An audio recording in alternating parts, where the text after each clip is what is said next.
Hi, I'm Mitchell Ringos. Welcome to Word for Word, where we offer you an in-depth look at some of our interviews with newsmakers from across the Northwest. A violent assault from last week is now a homicide. Thunder Bay police have confirmed that the 63-year-old male victim has died in hospital to his injuries. Detective Inspector Jeremy Pearson with the Thunder Bay Police offered some details about the attack. Do you know, can we just start with what the relationship was between the victim and the person in custody? At this point in the investigation, we're confident, and we will say that the victim and the accused were known to each other, and we won't delve into the specifics of the relationship beyond that.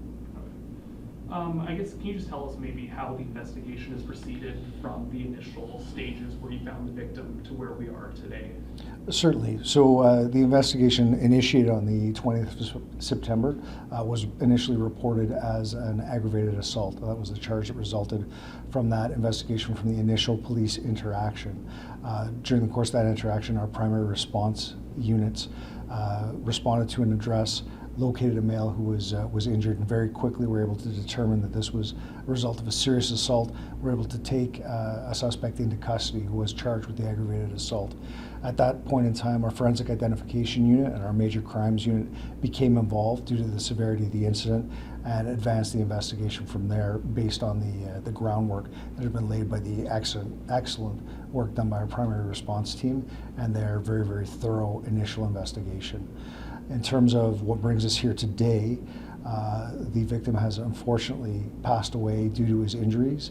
As a result, the initial charge that was laid has been changed, and the accused is now charged with second-degree murder.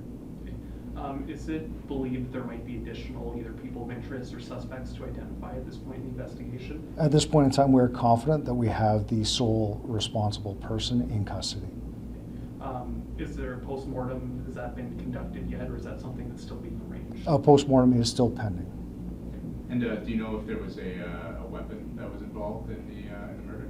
At this point, with regard to specifics, all I'm at liberty to say is that we acknowledge that this was an extremely violent incident and that the injuries were the result of a very serious assault. Are you able to say at this point whether this is connected to either the drug trade in Thunder Bay or gang activity? I know that's something we've talked about quite frequently with other homicide investigations, but do you believe there are links to that with this particular case? In this investigation in particular, we do not believe that it is in fact related to the illicit drug trade or to any gang activity in the city. Okay. I guess now that you have, well, sorry, the suspect, was he located at the scene, or where was he eventually arrested? The suspect was arrested in the area of the scene, yes. Okay.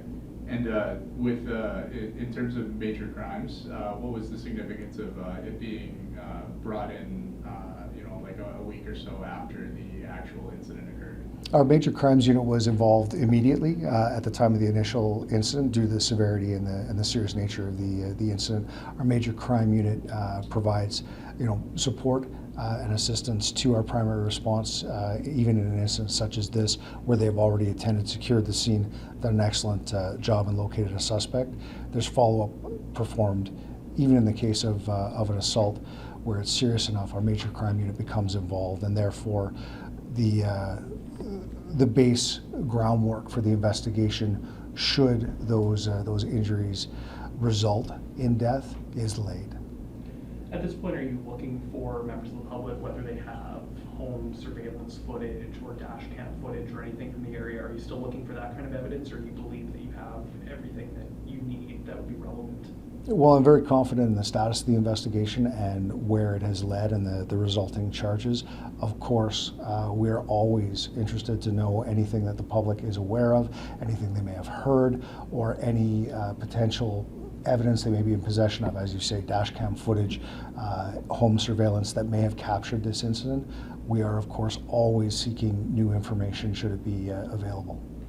I know the name of the victim wasn't included in the release. Is that something that will be provided, either that you can provide us now or will be provided at some point?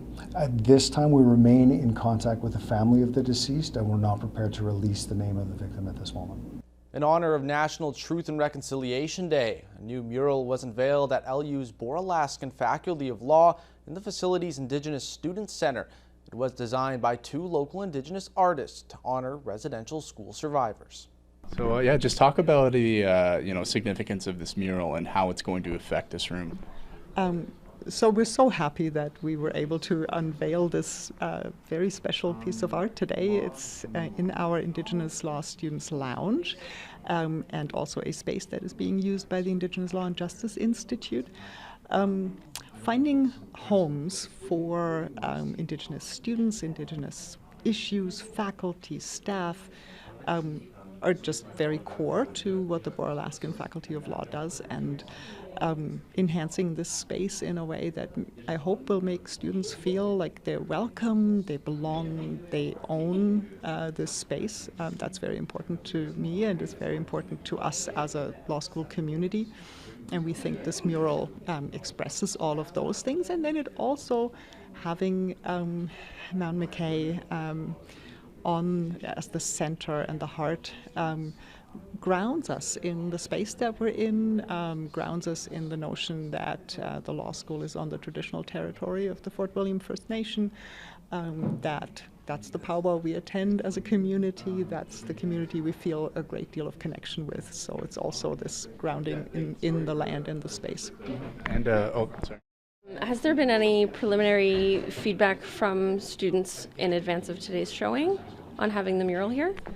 So they knew that the mural was coming, but they haven't seen it because we unveiled it today. No, has there been any any comment from the students in the excitement of anticipation of it happening? Yes, absolutely. The students have been very much looking forward to having this piece of art here, and as Director Sutherland, I think, had a chance to explain earlier, the mural has been a hope for this space for a very long time, and so the ability to realize it this year has been the source of a great deal of excitement and anticipation.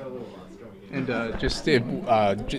so your first impressions of it, was there anything that popped out at you, and what are your initial thoughts? I am struck by its beauty. I am struck by the fact that there are so many things in it. So I'm imagining a day where law school is stressful, and a student coming here and using this as a meditative, contemplative space in which there's a lot to discover, a lot to connect to. I think the artist just did a terrific job giving so many different access points to this piece of art. So I'm struck by its beauty, but also just the richness of it. Okay, amazing. So yeah, just talk about what this space in particular means, and with the unveiling of this mural, how it's going to affect the the atmosphere in this room. I think the space for Indigenous students, it's a gathering place, we come to talk, to share, to read, to take some time between classes, after classes. It's also a very happy space for us because this is where we gather for our feasts and for our crafts and for different events that we hold throughout the school. So having this mural, it just really makes the space more ours.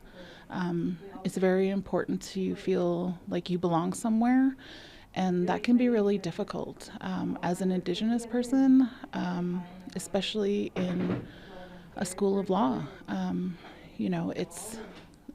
You grow up with the system and justice against you, it feels like. So it's very amazing to have a space here and to feel welcome and to have the support of the school as you're on your educational journey in law. Because it's a journey. Yeah. Do you have a question, Katie? We've only been looking at the mural really for a few moments. Yeah. Is there any part that really just hit you and just you felt the most connected to or maybe most emotional about? It's been trying to take it in as well over the last few minutes, but I think seeing the heart in the mountain, I think that was very moving because I think that speaks a lot about who we are as Indigenous people, and it talks about I think the name of the art piece. The name of the artwork being Where the Heart Gathers, I think that speaks volumes. It is about our connection to each other. It's about our connection to our land. It's about the connection to our teachings. There's a lot to absorb in this mural, but I believe that the artists did amazing. They captured so much in one piece of work, and like you can learn from it as you sit here and study. So I'm very thankful for their amazing work on this and their amazing care, the care that they took into putting everything into it that they did.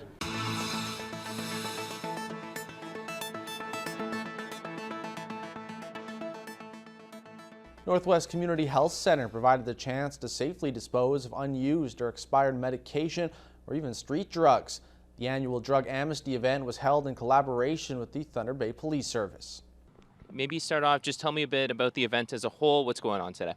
The event is for the National Drug Amnesty Day, which is supporting getting prescription medications that are expired and in closets, in medicine chests off the streets and into a safe place so they can be discarded and not returned to the streets.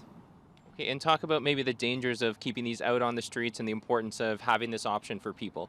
Sure, so at any time, clients in the community can take their prescriptions that are expired to a pharmacy and have them disposed of, and we find this event helps on a yearly basis to bring out those medications from seniors and older adults and anybody who has medications, and so that they don't end up inappropriately placed, and it's a safer way to look after the community and the surrounding areas. And could you also speak to, I know we're kind of wrapping up right about now, maybe how many people came out today, how many prescription drugs were actually dropped off? We have about 20 liters of prescription medications that have been dropped off and will be securely disposed of at a local pharmacy later today. Is it something you've done in the past as well? Yes, this is a yearly event for National Drug Amnesty Day. It's actually tomorrow, but with Truth and Reconciliation Day, we do this in partnership with the Thunder Bay Police, and they are on a statutory holiday tomorrow for Truth and Reconciliation Day, so we moved it up one day to Thursday, September the 28th. And maybe my last question, I guess the connection with the police for this event, can you speak more to that?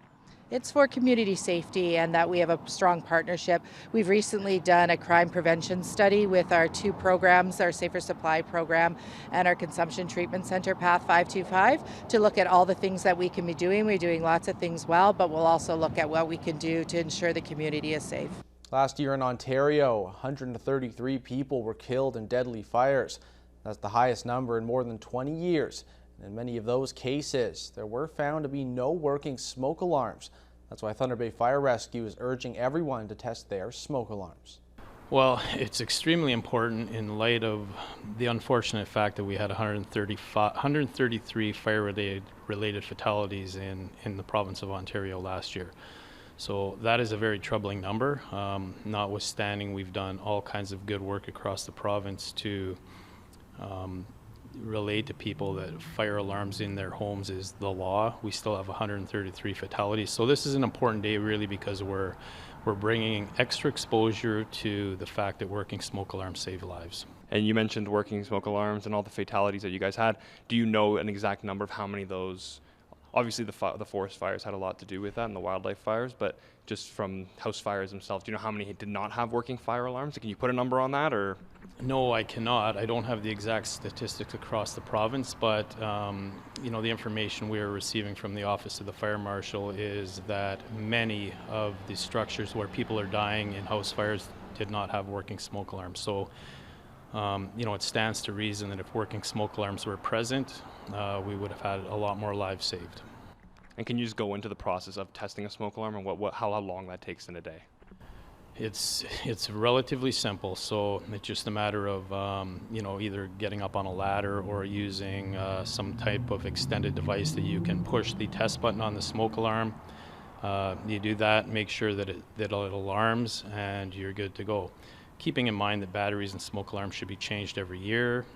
Smoke alarms have a lifespan. They should be changed out at the manufacturer's recommendations or within 10 years as well. A nonprofit that helps first responders deal with trauma has added a new furry four-legged member to its team named Timber. So it's been a 6-month project to get a bunch of new trained volunteers and build up our local capacity.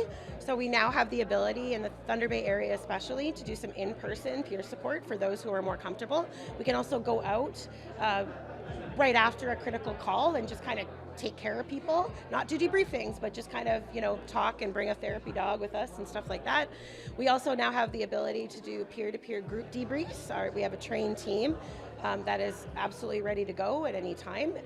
We also will work with the local debriefing teams that are already in place and support them if need be. And of course, the therapy dog, Timber, and his handler, Erica, that have joined us. And with that is the working relationship with St. John Ambulance as well, in that because we are volunteer-based, and it depends on volunteer availability to get folks out. If we ever have an incident where a dog isn't available, then we can rely on St. John as well. Or if we have a larger incident that we need more than one dog, we can do that. So it's a pretty amazing time that all of this came together in the last 6 months, based on a very generous donation by Valley Fire Protection Services. And we were able to bring the training up here, get it done quick, and be ready to go. And we were able to launch it all together at once, which was pretty incredible. And there's also the big special aspect of this is being able to do that in-person thing. That sets you apart. Actually, you join a group. Really, it's only now available now in the GTA and what is the northern GTA, Thunder Bay. I mean, just kind of, that's got to give you some level of pride for all the work that you guys have put in. You know what? It actually gives me a bit of goosebumps even to talk about it because, obviously the bulk of our volunteers are in, the South and Greater Toronto area, and they have that ability. And I really, really wanted that up here. So when I put out that Boots on the Ground was looking for volunteers, it was an amazing response. And they were so willing to do that in-person support. So to be able to say that we're the second geographic location for Boots on the Ground in Ontario to be able to offer in-person is amazing. And I'm so, so proud of the volunteers and everybody our leadership who helped get us here. And you've also expanded now to Alberta as well. Yes, we just opened a chapter in Alberta. The launch was Monday morning at 7 a.m. Their phone lines went live in Alberta. So we're really, really proud of that group as well and really excited for them. It's a great time for Boots on the Ground. Okay, and then super quickly, I was wondering if you could just touch on having Timber as a part of the team now as well. It's super exciting, and I know a lot of people love it, having a dog in the area as well. I just wonder if you could touch on what he brings to your cause and moving forward, what this means, if you guys will expand on that as well. Absolutely. So Timber brings kind of a love and a calmness to any situation, right? So when we're dealing with people who are really kind of having a really bad day and sometimes might be the most critical incident they've ever been at as a first responder. And they're processing that. The ability to kind of have that soft touch, loving of a dog, their energy is amazing. It's just going to be so beneficial. And it's not just for big incidents. We're going to go around to the various first responder services across the Northwest and visit and, stop in when people are on a shift or at a training. And again, it gives them a moment where they don't have to think about what they do, right? They can just focus on that support, that love, that energy that comes from that pet. I can't speak enough to that program. We've seen it make huge differences in people's lives. And just having a visit, I walked into FireCon with Timber and Erica, and I watched 50 firefighters just come and just smile and feel amazing and have that moment of just, hey, I'm here for training and it's busy and I'm worried about work and home, but I just get to pet this dog. So we're just so pleased. And from a therapeutic perspective, it really does make a difference for folks to just have that piece as part of our team. And we're really, really excited for both of them to be here. Thanks for joining us for today's edition of Word for Word. We'll be back next week with more interviews from across the Northwest.